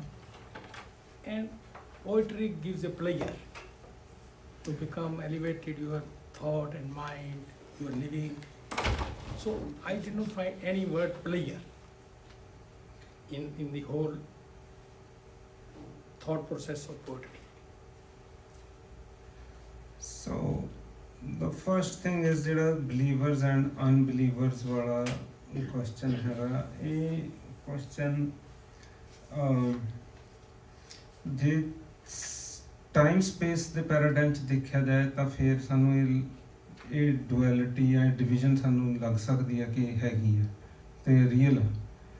ਪਰ ਜਦੋਂ ਤੁਸੀਂ ਇਹਨੂੰ metaphysics ਦੇ ਵਿੱਚ ਦੇਖਦੇ ਹੋ ਜਾਂ ਕਿਸੇ ਐਬਸਟਰੈਕਟ ਰੈਲਮ ਦੇ ਵਿੱਚ ਜਦੋਂ ਤੁਸੀਂ ਐਂਟਰ ਕਰਦੇ ਹੋ, ਜਦੋਂ ਉਹਦਾ ਹਾਇਰ ਰੈਲਮ ਜਾਗਦਾ ਹੈ ਕੌਨਸ਼ੀਅਸਨੈਸ ਦਾ, ਸੋ ਉੱਥੇ ਬਲੀਵਰ ਤੇ ਨਾਨ ਬਲੀਵਰ ਦੀ ਡੁਐਲਿਟੀ ਰਹਿੰਦੀ ਨਹੀਂ ਆ। ਉੱਥੇ ਜਿੱਦਾਂ ਕੋਈ ਸਾਇੰਟਿਸਟ ਹੁੰਦਾ ਆ, ਉਹ ਸਾਇੰਸ ਦੀ ਖੋਜ ਕਰਦਾ ਹੋਇਆ ਵੀ ਬਲੀਵਰ ਹੀ ਹੁੰਦਾ। ਸੋ ਉਹਦਾ ਜਿਹੜਾ ਹਾਇਰ ਕੰਸਰਨ ਆ, ਉਹ ਉਹਦੇ ਵਰਕ ਦੇ ਵਿੱਚ ਉਹਦੀ ਜਿਹੜੀ ਤਲਾਸ਼ ਆ, ਉਸ ਤਲਾਸ਼ ਦੇ ਵਿੱਚ ਵੀ ਉਹ ਆਪਣੇ ਆਪ ਇੱਕ ਤਰ੍ਹਾਂ ਦਾ ਬਲੀਵਰ ਹੀ ਆ ਜਿਹੜਾ ਕਿ ਉਹ ਵਰਕ ਕਰ ਰਿਹਾ। ਸੋ ਇਹ ਜਿਹੜਾ ਹਿਸਟੋਰੀਕਲ ਲੈਵਲ ਦੇ ਉੱਤੇ ਅਸੀਂ ਕਹਿ ਸਕਦੇ ਹਾਂ ਕਿ ਇਹ ਬਲੀਵਰ ਹੈ ਤੇ ਨਾਨ ਬਲੀਵਰ ਹੈ, ਬਟ ਇਹ ਇੱਕ ਹਾਇਰ ਕੰਸਰਨ ਦੇ ਵਿੱਚ, ਹਾਇਰ ਫਲਾਈਟ ਦੇ ਵਿੱਚ ਇਹ ਡੁਐਲਿਟੀ ਮੈਨੂੰ ਐਗਜ਼ਿਸਟ ਕਰਦੀ ਘੱਟ ਨਜ਼ਰ ਆਉਂਦੀ ਹੈ। ਦ ਸੈਕੰਡ ਥਿੰਗ ਇਜ਼ ਜਿਹੜਾ ਤੁਸੀਂ ਪਲੇਜ਼ਰ ਦਾ ਵਰਡ ਯੂਜ਼ ਕਰ ਰਹੇ ਹੋ, ਪਲੇਜ਼ਰ ਆਪਾਂ ਡਿਸਕਸ ਕੀਤਾ ਸੀਗਾ। ਪਲੇਜ਼ਰ ਵੀ ਫਿਰ ਦੋ ਤਰ੍ਹਾਂ ਦਾ ਹੋ ਸਕਦਾ ਹੈ, ਇੱਕ ਹੈਗਾ ਕਿ ਇਕੱਲਾ ਬੋਡੀਲੀ ਪਲੇਜ਼ਰ, ਇੱਕ ਹੈਗਾ ਮਾਈਂਡ ਦਾ ਪਲੇਜ਼ਰ ਜਿਹੜਾ ਕਿ ਅਸੀਂ ਦੇਖ ਰਹੇ ਹਾਂ। ਸੋ ਜਿਹੜਾ ਬੋਡੀਲੀ ਪਲੇਜ਼ਰ ਹੈਗਾ ਆ, ਉਹਦੇ ਵਿੱਚ ਆਪਾਂ ਕਾਮਨ ਪੋਇਟਰੀ ਜਾਂ ਕਾਮਨ ਫੋਕ ਨੂੰ ਵੀ ਅਸੀਂ ਕਈ ਵਾਰੀ ਦੇਖਦੇ ਹਾਂ, ਬਟ ਜਿਹੜਾ ਮੇਨ ਪਲੇਅਰ ਦਾ ਜਿਹੜਾ ਹਾਇਰ ਰੈਲਮ ਆ, ਉਹ ਡਿਲਾਈਟ ਦੇ ਵਿੱਚ ਆ, ਆਨੰਦ ਵਿੱਚ ਆ, ਜਿਹਨੂੰ ਕਿ ਸ੍ਰੀ ਅਰਬਿੰਦੋ ਦੀ ਕਿਤਾਬ ਦੇ ਵਿੱਚ ਅਸੀਂ ਹੋਰ ਐਕਸਪਲੋਰ ਕਰ ਸਕਦੇ ਹਾਂ। ਸੋ ਆਨੰਦ ਦੀ ਡੈਫੀਨੇਸ਼ਨ ਦੇ ਵਿੱਚ ਤੁਹਾਡਾ ਜਿਹੜਾ ਸਾਡਾ ਰੈਗੂਲਰ ਮਾਈਂਡ ਦਾ ਜਿਹੜਾ ਕੰਨਾਂ ਨੂੰ ਸੁਣਨ ਵਾਲਾ ਪਲੇਜ਼ਰ ਆ, ਉਹ ਟ੍ਰਾਂਸੈਂਡ ਹੋ ਕੇ ਇੱਕ ਮਾਈਂਡਫੁਲ ਪਲੇਜ਼ਰ ਦੇ ਵਿੱਚ ਟ੍ਰਾਂਸੈਂਡ ਹੋ ਜਾਂਦਾ। ਸੋ ਉਹਦੀ ਇਕੱਲੀ ਉਹਦੀ ਸਾਊਂਡ ਦੀ ਉਹਦੇ ਤੇ ਨਿਰਭਰ ਨਹੀਂ ਰਹਿ ਜਾਂਦਾ। ਉਹ it does not just appears to your ear, it appears actually to your higher ear or higher mind. So delight ਵਾਲਾ ਪਲੇਜ਼ਰ ਜਿਹੜਾ ਹੈਗਾ, ਉਹ ਇੱਕ ਹਾਇਰ ਪੋਟਰੀ ਦੇ ਵਿੱਚ ਕਾਮਨ ਸੰਭਾਵਨਾ ਹੁੰਦੀ ਹੈ। Any other? ਪਹਿਲੇ ਤਾਂ ਬਹੁਤ ਬਹੁਤ ਧੰਨਵਾਦ ਜੀ, ਵੈਰੀ ਇਨਲਾਈਟਨਿੰਗ, ਔਰ it's too much to absorb, and it will take not hours and days. Of course. Especially you took us back, or I am so excited कि पूरे से पहले ਅਸੀਂ ਤਾਂ ਨਾ ਹੀ ਸੁਣਿਆ, ਜ਼ਿਆਦਾ ਪੜ੍ਹਿਆ ਨਹੀਂ ਹੈ, ਲੇਕਿਨ you refer to so many other traditions. ਦੋ ਕੁਐਸਚਨ ਮੇਰੇ ਦਿਮਾਗ 'ਚ ਹੈ। ਇੱਕ ਤਾਂ ਵੀ ਇਹ ਪੰਜਾਬੀ ਪੋਇਟਰੀ ਦੇ ਵਿੱਚ ਕੋਈ ਇਸ ਤਰ੍ਹਾਂ ਦਾ ਬਿਲਕੁਲ ਹੀ ਅਬਾਊਟ ਟਰਨ, ਯੂ ਟਰਨ, ਜਿੱਦਾਂ T.S. ਐਲੀਅਟ ਨੇ ਕੀਤਾ ਇੰਗਲਿਸ਼ ਪੋਇਟਰੀ ਦੇ ਵਿੱਚ 1915 1925, ਸਪੈਸ਼ਲੀ ਉਹਦਾ ਐਸੇ ਟ੍ਰੈਡੀਸ਼ਨ ਇਨ ਦੀ ਇੰਡੀਵਿਜੂਅਲ ਟੈਲੈਂਟ।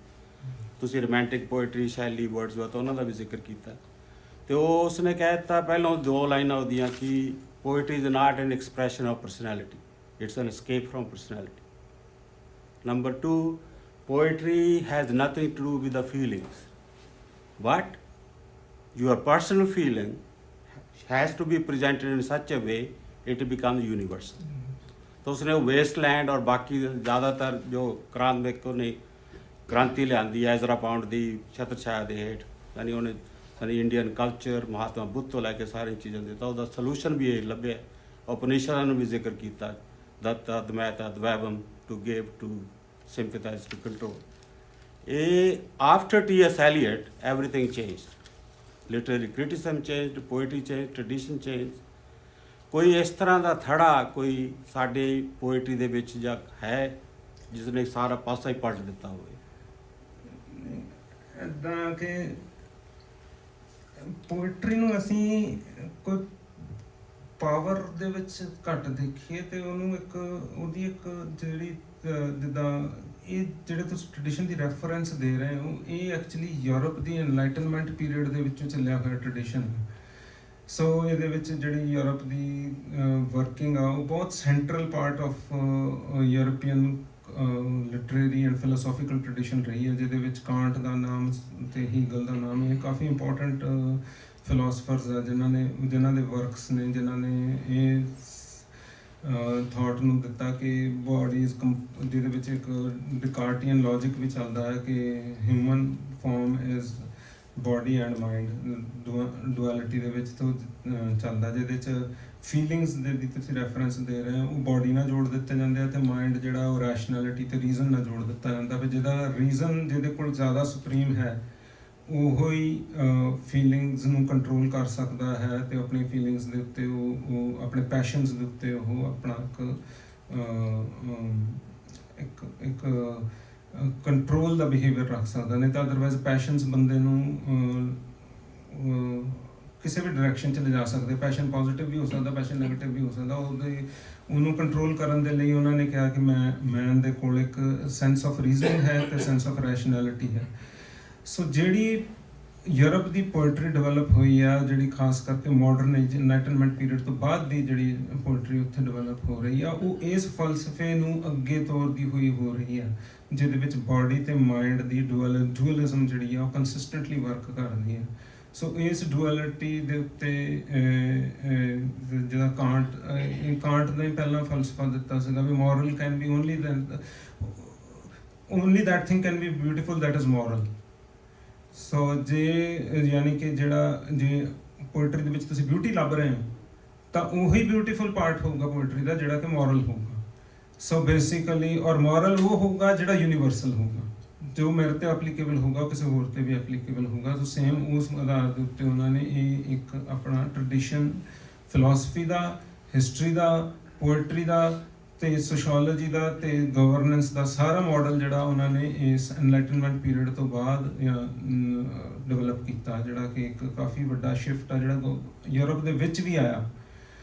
ਸੋ ਯੂਰਪ ਨੇ ਆਪਣੇ ਆਪ ਨੂੰ ਇਹ ਰੈਸ਼ਨਲ ਰੀਜ਼ਨ ਦਿੱਤਾ ਕਿ ਅਸੀਂ ਹੁਣ ਇਹ ਚੀਜ਼ਾਂ ਸਿੱਖ ਚੁੱਕੇ ਹਾਂ ਤੇ ਸਾਨੂੰ ਇਹ ਗੱਲ ਨੂੰ ਐਨਲਾਈਟਨ ਕਰਨ ਦੇ ਲਈ ਦੁਨੀਆ 'ਚ ਜਾਣਾ ਚਾਹੀਦਾ ਆ, ਤੇ ਉਸ ਕਰਕੇ ਉਹ ਦੁਨੀਆ 'ਚ ਜਾਂਦੇ ਆ ਤੇ ਉਹ ਕਹਿੰਦੇ ਆ ਕਿ ਹੁਣ ਅਸੀਂ ਜਿਹੜੀਆਂ ਡਿਫਰੈਂਟ ਏਰੀਆਜ਼ ਨੂੰ ਆਕਿਊਪਾਈ ਕਰ ਰਹੇ ਹਾਂ, ਜਿਹਦੇ ਵਿੱਚ ਕਿ ਇੰਡੀਆ ਜਾਂ ਹੋਰ ਥਾਵਾਂ ਵੀ ਆ ਰਹੀਆਂ ਨੇ ਜਿਨ੍ਹਾਂ ਨੂੰ ਕਲੋਨਾਈਜ਼ ਕਰ ਰਹੇ ਆ, ਉਹ ਉਸ ਥਾਟ ਪ੍ਰੋਸੈਸ ਦੇ ਅੰਦਰ ਹੀ ਕਰ ਰਹੇ ਆ ਕਿ we have developed this, now it is our duty to actually go ahead and develop the other nations and other minds and other races on this planet to be someday something like us. So ਉਹ ਇੱਕ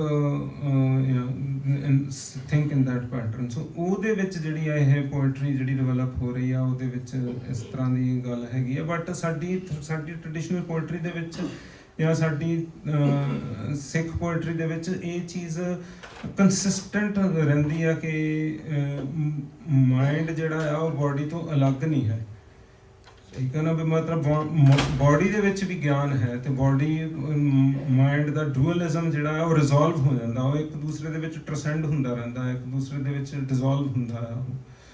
ਸੋ ਜਿੱਦਾਂ ਬਾਣੀ 'ਚ ਵੀ ਕਈ ਵਾਰੀ ਆਉਂਦਾ ਜੋ ਬ੍ਰਹਮੰਡੇ ਸੋਈ ਪਿੰਡੇ। ਸੋ ਬੇਸਿਕਲੀ ਉਹਦੀ ਉਹ ਟ੍ਰਾਂਸੈਂਡੈਂਸ ਆ ਜਿਹੜੀ ਕਿ ਇੱਕ ਦੂਸਰੇ ਦੇ ਵਿੱਚ ਨਾਲ ਚੱਲਦੀ ਹੈ। ਇਹਦੇ ਕਰਕੇ ਇਹ ਸਾਡੇ ਰੈਵੋਲੂਸ਼ਨਰੀ ਪੋਇਟਸ ਤਾਂ ਹੋਏ ਆ, ਪਾਸ਼ ਵਰਗੇ ਹੋਏ ਆ ਜਿਨ੍ਹਾਂ ਨੇ ਸੋਸ਼ਲ ਰਿਫਾਰਮ ਮੂਵਮੈਂਟਸ ਦੇ ਵਿੱਚ ਕਾਫੀ ਜ਼ਿਆਦਾ ਕੰਟਰੀਬਿਊਸ਼ਨ ਕੀਤੀ ਹੈ, ਪਰ ਉਹਨਾਂ ਦਾ ਜਿਹੜਾ ਮੈਟਾਫਿਜ਼ੀਕਲ ਕੰਸਰਨ ਜਿਹੜਾ ਹੈਗਾ ਆ ਉਹ ਹਜੇ ਪੂਰੀ ਤਰ੍ਹਾਂ ਸਿੱਖ ਪੋਇਟਰੀ ਦੇ ਵਿੱਚ ਥੋੜ੍ਹਾ ਭਾਈ ਵੀਰ ਸਿੰਘ ਨੇ ਤੇ ਪ੍ਰੋਫੈਸਰ ਪੂਰਨ ਸਿੰਘ ਨੇ ਤਾਂ ਜਗਾਇਆ ਇਹ, ਤੇ ਕਾਫੀ ਹੱਦ ਤੱਕ ਇੰਡੀਅਨ ਟ੍ਰੈਡੀਸ਼ਨ ਨੂੰ ਕਾਫੀ ਹੱਦ ਤੱਕ ਹੋਲਡ ਔਨ ਕਰਨ ਦੇ ਲਈ ਬਹੁਤ ਵੱਡਾ ਇਹਨਾਂ ਦਾ ਯੋਗਦਾਨ ਰਹਿੰਦਾ ਕਿ ਜਿਹੜੇ ਕਰਕੇ ਇਹਨਾਂ ਦਾ ਵਰਕ ਅਸੀਂ ਵਾਰ-ਵਾਰ ਇਸ ਉਮਰ 'ਚ ਵੀ ਰੀਵਿਜ਼ਿਟ ਕਰ ਰਹੇ ਹਾਂ, ਵੀ ਟ੍ਰਾਈਂਗ ਟੂ ਫਾਈਂਡ ਆਊਟ ਕਿ ਉਹ ਕਿਸ ਤਰ੍ਹਾਂ ਦੇਖ ਰਹੇ ਸੀਗੇ ਵਰਲਡ ਨੂੰ। ਸੋ ਦਿਸ ਇਜ਼ ਦਾ ਇਹਨਾਂ ਦੇ ਵਰਕਸ ਨੂੰ ਤੁਸੀਂ ਪੜ੍ਹੋ। ਬਾਕੀ ਹਜੇ ਇਹ ਇੱਕ ਆਨਗੋਇੰਗ ਐਕਸਰਸਾਈਜ਼ ਆ, ਹਜੇ ਸੰਭਾਵਨਾ ਹੋਰ ਬਣੀ ਹੋਈ ਆ ਵੀ ਹੋਰ ਵੀ ਨਵੀਆਂ ਪੋਇਟਰੀ ਜਿਹੜੀ ਮੈਟਾਫਿਜ਼ਿਕਸ ਨੂੰ ਸਿੱਖ ਤੇ ਇਹਨਾਂ ਚੀਜ਼ਾਂ ਨੂੰ ਤੋਰਦੇ ਹੋਏ ਅੱਗੇ ਚੱਲੇਗੀ।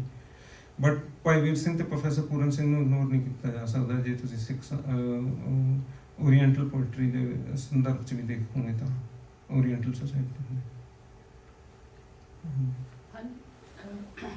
ਪ੍ਰੋਫੈਸਰ ਪੂਰਨ ਸਿੰਘ ਉੱਥੇ ਰਹੇ ਜਾਪਾਨ 'ਚ ਨਾ, ਉੱਥੇ ਹਾਈਕੂ ਪੋਇਟਰੀ ਜਿਹੜੀ ਆ ਬੜੀ ਪ੍ਰਵਲੈਂਟ ਹੈ, ਤੇ ਉਹਨਾਂ ਦਾ ਕੀ ਸੀ ਹਾਈਕੂ ਬਾਰੇ ਵਿਚਾਰ? ਉਹਨਾਂ ਨੇ ਮੈਂ ਕਿਹਾ ਲਿਖੇ ਵੀ ਆ ਕੁਝ ਹਾਈਕੂ, ਹਾਂਜੀ ਟ੍ਰਾਂਸਲੇਟ ਵੀ ਕੀਤੇ ਪੰਜਾਬੀ ਦੇ ਵਿੱਚ। ਹਾਂਜੀ, ਉਹਨਾਂ ਦੇ ਕਾਫੀ ਵਰਕਸ ਨੇ। ਮੈਂ ਇਹਨਾਂ ਦੀ ਪੂਰੀ ਬਾਇਓਗ੍ਰਾਫਿਕਲ ਡਿਟੇਲਸ ਮੇਰੇ ਕੋਲ ਇੰਨੀਆਂ ਨਹੀਂ ਹੈਗੀਆਂ ਵੀ ਉਹਨਾਂ ਦੀ ਐਗਜ਼ੈਕਟਲੀ ਬਾਇਓਗ੍ਰਾਫਿਕਲ ਕੀ ਹੋਇਆ, ਬਟ ਇਹਨਾਂ ਦੇ ਇਸ ਵਰਕ ਦੇ ਵਿੱਚ ਵੀ Japanese poetry you ਨਗੂਚੀ the poem ਆ ਜਿਹੜੀ ਇਹਨਾਂ ਨੇ ਇਸ ਵਰਕ ਦੇ ਵਿੱਚ ਡਿਸਕਸ ਕੀਤੀ ਆ, ਤੇ ਉਹ ਇੱਕ ਉੱਥੇ if I'm not 100% sure, but ਮੈਂ ਜਿੱਥੇ ਤੱਕ ਮੈਨੂੰ ਪਤਾ ਆ ਉਹ ਇਹ ਆ ਕਿ ਉੱਥੇ ਦੀ ਇੱਕ ਯੰਗ ਏਸ਼ੀਆ ਸੁਸਾਇਟੀ ਦੇ ਮੈਂਬਰ ਸੀਗੇ, ਤੇ ਉੱਥੇ ਉਹਨਾਂ ਨੇ ਜਾਪਨੀਜ਼ ਕਲਚਰ ਦੇ ਨਾਲ ਕੰਸਿਸਟੈਂਟ ਇੰਟਰੈਕਸ਼ਨ 'ਚ ਸੀਗੇ, ਤੇ ਉੱਥੇ ਇੱਕ ਜਰਨਲ ਛਪਦਾ ਸੀਗਾ ਜਿਹਦੇ ਵਿੱਚ ਇਹਨਾਂ ਦੀਆਂ ਪੋਇਮਸ ਕੰਸਿਸਟੈਂਟਲੀ ਹੋਰ ਆਉਂਦੀਆਂ ਸੀਗੀਆਂ, ਤੇ ਕੁਝ ਪੋਇਮਸ ਇਹਨਾਂ ਦੀਆਂ ਹੁਣ ਅਸੀਂ ਨਾਦ ਪ੍ਰਕਾਸ਼ ਵੱਲੋਂ ਕੋਸ਼ਿਸ਼ ਕਰ ਰਹੇ ਹਾਂ ਕਿ ਅਸੀਂ ਉਹ ਪੁਰਾਣੇ ਵਰਕਸ ਵੀ ਰੀਵਿਜ਼ਿਟ ਕੀਤੇ ਜਾਣ ਤੇ ਉਹ ਮੁੜ ਕੇ ਇੱਥੇ ਪਬਲਿਸ਼ ਕੀਤੇ ਜਾਣ ਉਹ ਲੱਭ ਕੇ, ਬਿਕੋਜ਼ ਉਹ ਥੋੜ੍ਹੇ ਆਰਕਾਈਵਸ ਦੇ ਵਿੱਚ ਕਾਫੀ ਗੁੰਮ ਹੋ ਗਏ ਆ, ਜਿਹੜਾ ਇੱਕ ਕੁਝ ਇੰਪੋਰਟੈਂਟ ਚੀਜ਼ਾਂ ਨੇ, but we trying to find it out. ਉੱਥੇ ਜਿਹੜੇ ਪੰਜਾਬ 'ਚ ਅੰਮ੍ਰਿਤਸਰ 'ਚ ਜਿਹੜੇ ਸਾਡੇ ਸਕਾਲਰ ਨੇ ਉਹ ਵੀ ਇਹ ਚੀਜ਼ਾਂ ਨੂੰ ਫਾਈਂਡ ਆਊਟ ਕਰਨ 'ਚ ਕਾਫੀ ਪ੍ਰਯਾਸ ਕਰ ਰਹੇ ਹਨ। ਹਾਂਜੀ, ਕਿਤਾਬ 'ਚ ਓਰੀਐਂਟਲ ਪੋਇਟਰੀ ਵਿੱਚ ਇਹਨਾਂ ਨੇ ਗੁਰੂ ਗ੍ਰੰਥ ਸਾਹਿਬ ਬਾਰੇ ਵੀ ਦੱਸਿਆ ਹੈਗਾ, ਆਈ ਥਿੰਕ ਡਿਸਾਈਪਲ ਪੋਇਟਰੀ ਵਗੈਰਾ 'ਚ ਉਹਨਾਂ ਨੇ, and I like the word you use fluid, ਕਿ ਹਰ ਟ੍ਰੈਡੀਸ਼ਨ ਤੋਂ ਹੀ ਜੰਪਸ ਅਰਾਊਂਡ ਫਲੂਇਡਲੀ, ਪਰ ਜਿੱਥੇ ਗੁਰੂ ਗ੍ਰੰਥ ਸਾਹਿਬ ਦੀ ਗੱਲ ਕਰ ਰਹੇ ਨਾਲ ਤੁਲਸੀਦਾਸ ਵੀ, ਸੂਰਦਾਸ ਵੀ, ਅਦਰ ਟ੍ਰੈਡੀਸ਼ਨ ਬਹੁਤ ਵਿੱਚ ਆ American tradition, but within Sikh Maryada we treat ਜਿਸ ਤਰ੍ਹਾਂ you mentioned Bhai Nand Lal, you could mention Braj Bhasha by Guru Gobind Singh. We treat those poetries differently and have certain maybe rules and regulations around that. How do you resolve it with the fluidity that he has expressed? And should a person who's reading these, how should he be going between those the Pakhtani poetry versus or poetry have here? How should we classify them or understand their differences and similarities?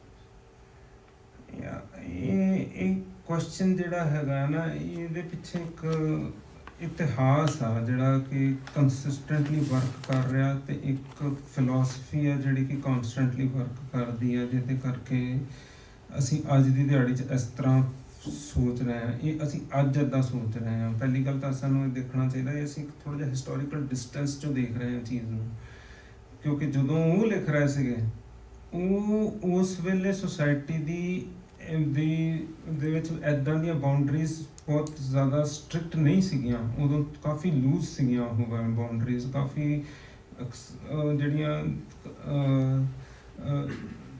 ਆਮ ਹੀ ਮਤਲਬ ਤੁਸੀਂ ਦੇਖੋ ਹਿੰਦੂ ਪਰਿਵਾਰਾਂ ਦੇ ਵਿੱਚ ਇੱਕ ਬੱਚੇ ਨੂੰ ਹਮੇਸ਼ਾ ਸਿੱਖ ਪਾਲਿਆ ਜਾਂਦਾ ਸੀਗਾ, ਸੋ ਉਹ ਇੱਕ ਕੰਸਿਸਟੈਂਟ ਜਿਹੜਾ ਸੀਗਾ ਕਿ ਇੱਕ ਫਲੂਇਡ ਇੰਟਰੈਕਸ਼ਨਸ ਜਿਹੜੀਆਂ ਚੱਲਦੀਆਂ ਹੀ ਰਹਿੰਦੀਆਂ ਸੀਗੀਆਂ ਸਿੱਖਾਂ ਦੇ ਵਿੱਚ ਵੀ ਤੇ ਬਾਕੀ ਸਾਰੀਆਂ ਟ੍ਰੈਡੀਸ਼ਨਸ ਦੇ ਨਾਲ।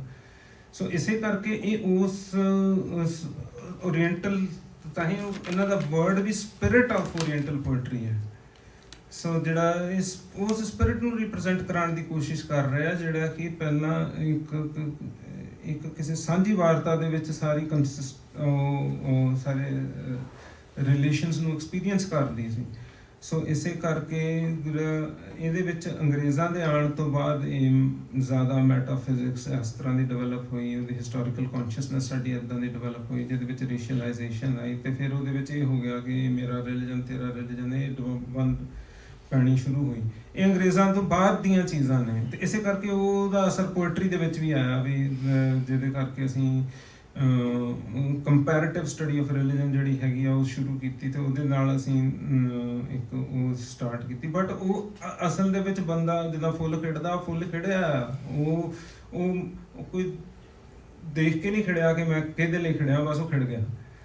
ਸੋ ਅਲਟੀਮੇਟਲੀ ਉਸ ਤਰ੍ਹਾਂ ਦੇ ਐਕਸਪੀਰੀਅੰਸ ਦੇ ਵਿੱਚ ਹੀ ਚੱਲ ਰਿਹਾ ਵੀ ਜਿਹੜਾ ਸੂਰਜ ਚੜ ਗਿਆ ਉਹ ਚੜ ਗਿਆ, ਉਹ ਰਿਗਾਰਡਲੈਸ ਆ। ਸੋ ਉਹ ਉਸ ਐਕਸਪੀਰੀਅੰਸ ਦੇ ਵਿੱਚ ਸਾਰਾ ਇਹ ਫਿਰ ਉਸ ਐਕਸਪੀਰੀਅੰਸ 'ਚ ਹੀ ਲਿਖ ਰਿਹਾ ਆ ਤੇ ਉਸ ਐਕਸਪੀਰੀਅੰਸ 'ਚ ਹੀ ਲਿਵ ਕਰ ਰਿਹਾ ਆ ਤੇ ਉਸ ਆਪਣੀ ਲਿਵਿੰਗ ਨੂੰ ਇਹ ਆਪਣੀ ਪੋਇਟਿਕ ਐਕਸਪ੍ਰੈਸ਼ਨਸ ਦੇ ਵਿੱਚ ਐਕਸਪ੍ਰੈਸ ਕਰ ਰਿਹਾ। ਸੋ ਉਹ ਥੋੜਾ ਜਿਹਾ ਮਤਲਬ ਹੋਰ ਵੀ ਇੱਥੇ ਮੈਂ ਕਾਫੀ ਆਪਾਂ ਗੱਲ ਕਰ ਸਕਦੇ ਹਾਂ, but it will be a very long topic to.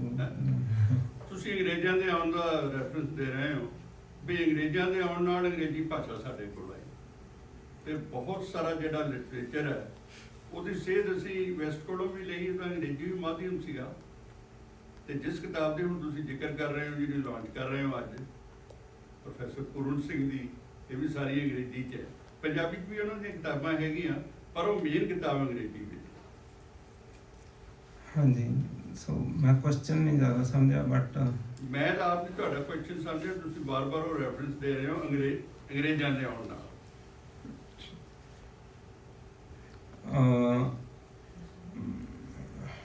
Well ਮੈਂ ਜਿੱਥੇ ਰੈਫਰੈਂਸ ਦੇ ਰਿਹਾ ਮੈਂ ਇਹ ਦੇ ਰਿਹਾ ਕਿ ਉਹ ਹਿਸਟੋਰੀਕਲ ਕੰਡੀਸ਼ਨਸ ਕੀ ਸੀਗੀਆਂ ਜਿਨ੍ਹਾਂ ਦੇ ਵਿੱਚ ਇਹ ਬੁੱਕ ਲਾਂਚ ਹੋ ਰਹੀ ਹੈ।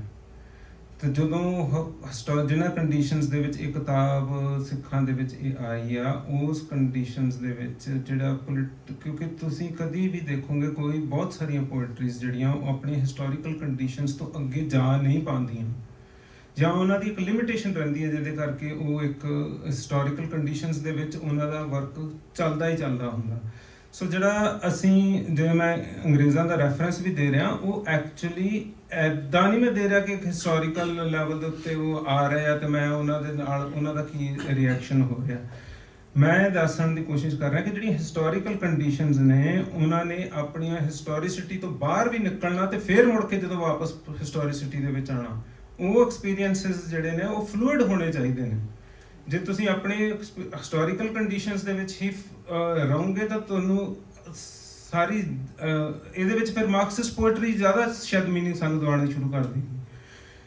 ਸਾਨੂੰ ਉਹ ਅਲਟੀਮੇਟਲੀ ਉਹ ਹਿਸਟੋਰੀਕਲ ਕੰਡੀਸ਼ਨਸ ਤੋਂ ਬਾਹਰ ਜਾ ਕੇ ਇੱਕ ਹਾਇਰ ਸੈਲਫ ਨੂੰ ਰਿਅਲਾਈਜ਼ ਕਰਦਿਆਂ ਹੋਇਆਂ, ਹਾਇਰ ਥਾਟ ਨੂੰ ਰਿਅਲਾਈਜ਼ ਕਰਦਿਆਂ ਹੋਇਆਂ, ਹਾਇਰ ਐਕਸਪੀਰੀਅੰਸ ਦੇ ਵਿੱਚ ਐਂਟਰ ਕਰਕੇ ਫਿਰ ਅਸੀਂ ਜਦੋਂ ਹਿਸਟਰੀ ਦੇ ਵਿੱਚ ਵਾਪਸ ਆਉਂਦੇ ਹਾਂ, ਅਸੀਂ ਇੱਕ ਉਹ ਜਿਹੜਾ ਸਟੈਪ ਆ ਜਿਹੜਾ ਉਹਦੇ ਵੱਲੋਂ ਇਹ ਕਿਤਾਬ ਜਿਹੜੀ ਆ ਇੰਪੋਰਟੈਂਟ ਵਰਕ ਬਣ ਜਾਂਦੀ ਹੈ ਕਿ ਉਹ ਨਾਰਮਲ ਟਾਈਮ ਸਪੇਸ ਦੀਆਂ ਕੰਡੀਸ਼ਨਸ ਤੋਂ ਸਾਨੂੰ ਬਾਹਰ ਕੱਢਦੇ ਆ ਪ੍ਰੋਫੈਸਰ ਪੂਰਨ ਸਿੰਘ।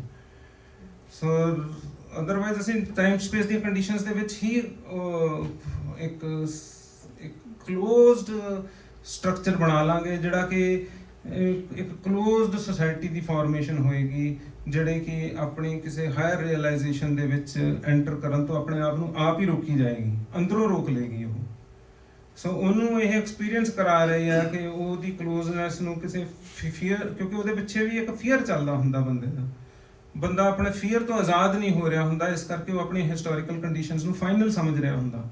ਤਾਂ ਫੀਅਰ ਦਾ ਜਿਹੜਾ ਫੈਕਟਰ ਹੈਗਾ ਉਹਨੂੰ ਇਹ ਪਾਰ ਕਰਵਾਉਂਦੇ ਆ ਜਾਂ ਉਹਨੂੰ ਮੈਟਾ ਹਿਸਟਰੀ ਦੇ ਵਿੱਚ ਐਂਟਰ ਕਰਵਾਉਂਦੇ ਆ, ਜਿਹਦੇ ਵਿੱਚ ਤੁਹਾਨੂੰ ਹਿਸਟਰੀ ਮੁੜ ਕੇ ਤੁਹਾਨੂੰ ਐਨਲਾਈਟਨਡ ਤੇ ਐਨਵਿਜ਼ਨਡ ਹਿਸਟਰੀ ਦੇ ਵਿੱਚ ਤੁਹਾਡੀ ਪਾਰਟਿਸਿਪੇਸ਼ਨ ਹੋ ਰਹੀ ਹੈ। ਬਾਕੀ ਆਪਾਂ ਹੋਰ ਵੀ ਇਹਦੇ ਤੇ ਗੱਲ ਕਰ ਸਕਦੇ ਹਾਂ। Can I say something in this context? I think you use two words, intertwine and embrace. Irrespective of who we are talking about. I don't know enough about Professor Pooran Singh, lekin poetry or literature in general, it does use history, past and present. It rather intertwines. ਜਿੱਦਾਂ ਅਸੀਂ ਰੱਸੀ ਮਲਦੇ ਹਾਂ. It's not exact photographic portrayal of the history, rather it is using the elements, you use the word elements. And it makes the platform which gives rise to have a peep into the future. So ਅਤੀਤ, ਵਰਤਮਾਨ, ਭਵਿੱਖ ਕੋਈ ਅਲੱਗ-ਅਲੱਗ ਕੋਈ ਡੱਬੇ ਨਹੀਂ। ਤੇ ਦੀ ਜੋ ਵਿਜ਼ਨ ਸ਼ਬਦ ਵੀ ਤੁਸੀਂ ਕਿਹਾ ਵੀ ਜੋ ਪੋਇਟ ਹੈ ਉਹਦਾ ਵਿਜ਼ਨ ਆਮ ਆਦਮੀ ਨਾਲ ਉੱਪਰ ਹੈ। ਦਿੱਖ ਅਦਿੱਖ, ਸ਼ਬਦ ਅਸ਼ਬਦ ਸਾਡੀ ਗੁਰਬਾਣੀ 'ਚ ਵੀ ਆਉਂਦੇ ਨੇ। And going beyond, Any poetry literature, it elevates. For elevation, it's not making roti or sabji, but this you are doing it. So you are going back to the past. You are also maybe predicting what might be the shape of things to come. So it's not a exact, or the tol bol, rather it's a very imaginative and creative. Sirjana hai, then so sorry It's a aspects. continuous process. It's a continuous process and it keeps on Poetry evolving. continuous process. ਅੱਜ ਦੇ ਪ੍ਰਪੇਖ 'ਚ ਆਪਾਂ ਜਿਹੜੇ poets ਹੈ ਤੁਸੀਂ ਉਹਨਾਂ ਨੂੰ ਵੀ ਕਿਤੇ ਪੜ੍ਹ ਕੇ then you have try to balance it out what was Puran Singh writing and what's in Aurobindo and ਹਾਂਜੀ ਮੈਂ ਇੱਕ ਕਿਤੇ ਤੁਹਾਡੇ ਆਪਣੇ ਮਨ 'ਚ ਵੀ ਆਪਾਂ ਕਿੱਥੇ ਕਿਤੇ ਪਹੁੰਚੇ ਆ ਤੇ ਇਹ ਕਿੱਥੇ ਕਿਤੇ ਸੀਗੇ। ਇਹ ਇੱਕ ਇਸ ਤਰ੍ਹਾਂ ਦੀ ਚੀਜ਼ ਹੈ ਜਿਹੜੀ ਇੱਕ ਕੰਟੀਨਿਊਸਲੀ ਆਨਗੋਇੰਗ ਜਰਨੀ ਹੈ। ਸੋ ਅਸੀਂ ਵੀ ਕੋਸ਼ਿਸ਼ ਕਰ ਰਹੇ ਹਾਂ, ਅਸੀਂ ਪਹਿਲਾਂ ਹੁਣ ਇੱਥੇ ਕਵੀ ਦਰਬਾਰ ਕਰਵਾ ਰਹੇ ਹਾਂ ਤਾਂ ਅਸੀਂ ਇਸ ਟ੍ਰੈਡੀਸ਼ਨ ਨੂੰ ਅੱਗੇ ਤੋਰਨ ਦੇ ਲਈ ਪਹਿਲਾਂ ਅਟੈਂਪਟ ਕਰ ਰਹੇ ਹਾਂ ਕਿ ਇੱਕ ਪੰਥ ਦੇ ਵਿੱਚ ਇੱਕ ਕ੍ਰੀਏਟਿਵ ਇਨਸਾਈਟ ਪੈਦਾ ਹੋਵੇ। ਸੋ ਜਦ ਤੱਕ ਸਾਡੀ ਕ੍ਰੀਏਟੀਵਿਟੀ ਹੀ ਕਿਸੇ ਲਿਮਿਟਿਡ ਪਸਾਰ 'ਚ ਫੈਲਦੀ ਹੈ ਤਾਂ ਉਸ ਕਰਕੇ ਅਸੀਂ ਉਹਨੂੰ ਕਿਸੇ ਆਪਣੇ ਸਬਜੈਕਟਿਵਿਟੀ ਦੇ ਹਿਸਾਬ ਨਾਲ ਹੀ ਉਹਨੂੰ ਇੰਟਰਪ੍ਰੀਟ ਕਰੀ ਜਾਵਾਂਗੇ। ਸੋ ਅਸੀਂ ਉਸ ਅਟੈਂਪਟ ਦੇ ਵਿੱਚ ਹੀ ਹਾਂ, ਬਾਕੀ ਹਜੇ ਲਿਖਣ ਵਾਲੇ ਹਜੇ ਅਸੀਂ ਐਪਰੀਸ਼ੀਏਟ ਕਰਦੇ ਹਾਂ ਇਸ ਗੱਲ ਨੂੰ। ਹਾਂਜੀ That's good. ਹਾਂਜੀ ਅਸੀਂ ਅੱਗੇ ਹੋਰ ਵੀ ਕੋਸ਼ਿਸ਼ ਕਰਾਂਗੇ ਕਿ ਅੱਗੇ ਇਹ ਟ੍ਰੈਡੀਸ਼ਨ ਕੰਟੀਨਿਊ ਰਹੇ। Are there a lot of younger people who are participating in this kind of level, you think? Punjab 'ਚ ਸਾਡੀ ਸੰਸਥਾ ਜਿਹੜੀ ਨਾਦ ਪ੍ਰਕਾਸ਼ ਉਹ ਕਰ ਰਹੀ ਹੈ ਇਸ ਚੀਜ਼ ਦੇ ਉੱਤੇ ਕੰਸਿਸਟੈਂਟਲੀ ਵਰਕ ਹੁੰਦਾ ਹੈ। ਉੱਥੇ ਕਿਤਾਬਾਂ ਵੀ ਲਿਖੀਆਂ ਜਾਂਦੀਆਂ। So we have brought some books too. So ਜਿਹੜੇ ਅੱਜ ਕੱਲ੍ਹ ਦੇ ਪੋਇਟਸ ਨੇ ਉਹਨਾਂ ਦੀ ਵੀ ਜਿਹੜੀਆਂ ਨਾਦ ਪ੍ਰਕਾਸ਼ ਨੇ ਪਬਲਿਸ਼ ਕੀਤੀਆਂ ਬੁੱਕਸ ਉਹ ਵੀ ਹੈਗੀਆਂ ਨੇ। So on top of it ਇੱਥੇ ਵੀ ਹੁਣ ਅਸੀਂ ਇਸੇ ਕਰਕੇ ਨਾਦ ਪ੍ਰਕਾਸ਼ ਇੱਥੇ ਵੀ ਰਜਿਸਟਰ ਕਰਾਈ ਹੈ। So we are trying to promote this culture so we can actually build up from our grassroots. So there are poets that are writing in this kind of genre? So Yeah, in the next session I think you will have a lot to more than what I can say in words to from our esteemed poets here. We'll have something really good. Thank you. We'll take one last question from the audience at this point. Why, though we have a lot of great people like Puran Singh, but why the society as a whole is not absorbing or not studying, or that is very important part, because if a new generation coming in the society, in particularly in Punjab, do not follow all these people, so our downfall or doom is very important part. ਇਹ ਇੱਕ ਚਿੰਤਾ ਜਿਹੜੀ ਹੈਗੀ ਆ ਮੈਨੂੰ ਲੱਗਦਾ ਹਰੇਕ ਪੰਜਾਬੀ ਦੇ ਹਰੇਕ ਸਿੱਖ ਮਾਈਂਡ ਦੇ ਵਿੱਚ ਕਿਤੇ ਨਾ ਕਿਤੇ ਕਿਸੇ ਨਾ ਕਿਸੇ ਲੈਵਲ ਤੇ ਚੱਲਦੀ ਆ ਤੇ ਇਹ ਕੰਸਿਸਟੈਂਟਲੀ ਚੱਲ ਰਹੀ ਆ। ਅਸੀਂ ਕੋਸ਼ਿਸ਼ ਤਾਂ ਕਰ ਰਹੇ ਆ ਕਿ ਮਤਲਬ ਬਟ ਇਹ ਇੱਕ ਹਿਸਟਰੀ ਦੀ ਮੂਵਮੈਂਟ ਇੱਦਾਂ ਹੀ ਹੁੰਦੀ ਆ। ਕਈ ਵਾਰੀ ਹਿਸਟਰੀ ਦੇ ਵਿੱਚ ਕਈ ਵਾਰੀ ਕਈ ਚੀਜ਼ਾਂ ਵਿਗੜ ਕੇ ਹੀ ਠੀਕ ਹੁੰਦੀਆਂ ਕਈ ਵਾਰੀ, ਜਿਹਨੂੰ ਅਸੀਂ ਇਸ ਲੈਵਲ ਤੇ ਅਸੀਂ ਦੇਖੀਏ ਵੀ ਵਿਗੜਨਾ ਕਹਿ ਦਈਏ ਤਾਂ। ਸੋ ਇੱਦਾਂ ਹੀ ਹੈ ਵੀ ਉਹਦੀ ਐਕਸਪੀਰੀਅੰਸਿੰਗ ਜਿੱਦਾਂ ਜਿੱਦਾਂ ਕੌਨਸ਼ੀਅਸਨੈਸ ਦੀ ਐਕਸਪੀਰੀਅੰਸਿੰਗ ਵੱਧਦੀ ਹੈ ਉੱਦਾਂ ਉੱਦਾਂ society. That is. We can talk about this as the program goes. Thank you. बहुत बहुत शुक्रिया जी।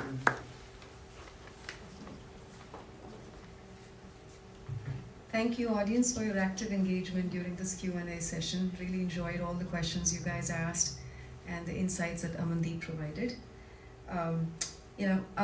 This dialogue actually shined light on different aspects of poetry, how it holds a universal dimension and a muscle into it.